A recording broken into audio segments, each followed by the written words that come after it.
Sir తన్ సే జుదా అన్న ఫాల్తు పాకిస్తానీ నినాదాన్ని టెర్రరిస్టులది, జిహాదీలది. అట్లాంటి నినాదాన్ని కాంగ్రెస్ పార్టీ నాయకులు ఎక్స్ వేదికగా ఇలా పోస్ట్ చేశారు అని అంటే కాంగ్రెస్ పార్టీ నాయకులు ఈ జిహాదీలని, టెర్రరిస్టులని, ఫాల్తు పాకిస్తానీ వాళ్ళని ప్రమోట్ చేస్తున్నారా లేకపోతే వాళ్ళని ఎంకరేజ్ చేస్తున్నారా? వాడెవడో పాకిస్తానీ ఓడు మొన్న ఏదో మాట్లాడుకుంటూ ఇట్లానే యాక్షన్లు చేసిండ్రు.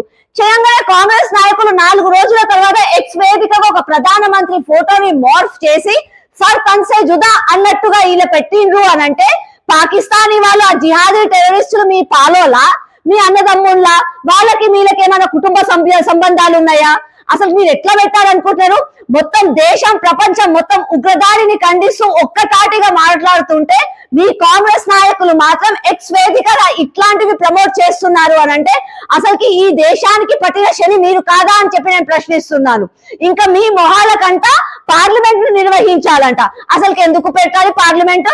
పప్పు వచ్చి ఆడ పబ్జి ఆడుకొని చిల్లర పిచ్చి మాటలు మాట్లాడుకుంటూ పిచ్చి పనులు చేస్తూ ఉంటే చూడడానికి పార్లమెంట్ నిర్వహించేది?